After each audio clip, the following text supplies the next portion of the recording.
perda tentang investasi yang sebentar lagi menjadi perda. Apa sih yang menjadi rekomendasi?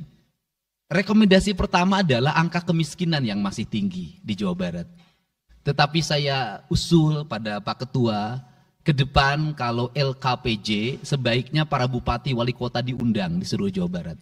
Karena Jawa Barat itu pertanggungjawabannya bukan di OPD Jawa Barat, tetapi seluruh kinerja pembangunan itu ada di Pemkab dan Pemkot serta ada di pemerintah desa.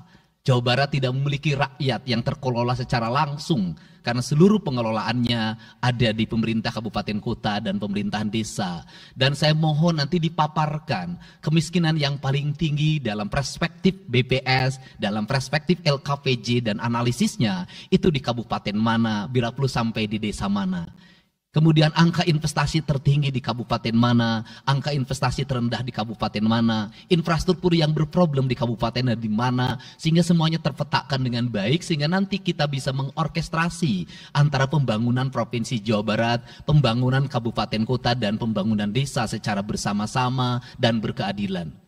Kemudian yang kedua, bahwa investasi ini menjadi aspek yang utama dalam kinerja pembangunan Provinsi Jawa Barat hari ini. Kenapa?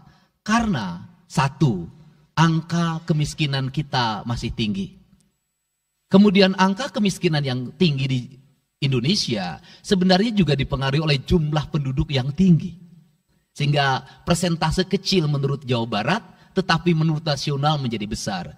Keberhasilan Indonesia sangat tergantung terhadap kinerja pemerintah Provinsi Jawa Barat, pemerintah kabupaten kota, dan pemerintahan desa.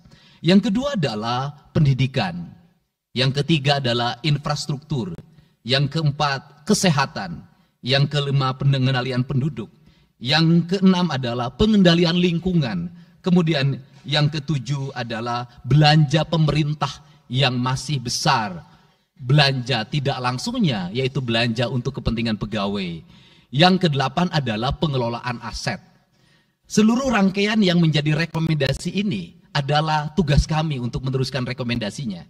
Tetapi yakinlah bahwa apa yang kami lakukan selama ini, langkah-langkah yang seringkali kontroversi, langkah-langkah yang seringkali dianggap one man show, langkah-langkah yang seringkali dianggap terlalu sendiri dan terlalu konten, sesungguhnya adalah langkah-langkah menyelesaikan ini semua.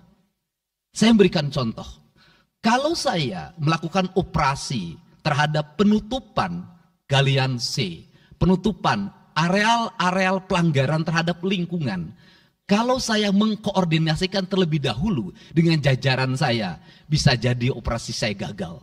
Kenapa? Karena begitu rapat, besoknya penambangnya sudah tahu apa yang akan kami lakukan. Sehingga kejutan-kejutan itu dilakukan untuk memberikan efek kejut. Dari efek kejut itu melahirkan viral. Dari viral itu melahirkan atensi yang pada akhirnya hari ini Jawa Barat seluruh penambangan liar bisa diselesaikan secara hukum dan Kapolda memberi atensi yang sangat tinggi.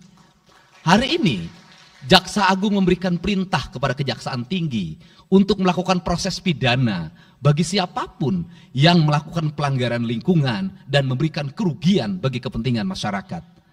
Yang kedua, saya sampaikan juga mengenai bagaimana melakukan penanganan terhadap berbagai problem lingkungan yang terjadi, nilai tukar petani yang menurun, kemudian musibah bencana alam yang tidak berhenti. Perlu kami sampaikan bahwa Gubernur Jawa Barat sudah mengeluarkan peraturan gubernur yang melarang alih fungsi lahan, yaitu larangan alih fungsi hutan, larangan alih fungsi areal perkebunan, larangan alih fungsi sumber-sumber pengairan, larangan air fungsi daerah airan sungai, dan larangan alih fungsi pesawahan.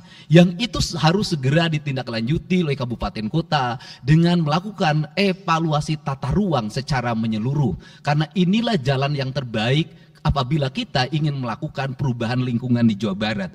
Kemudian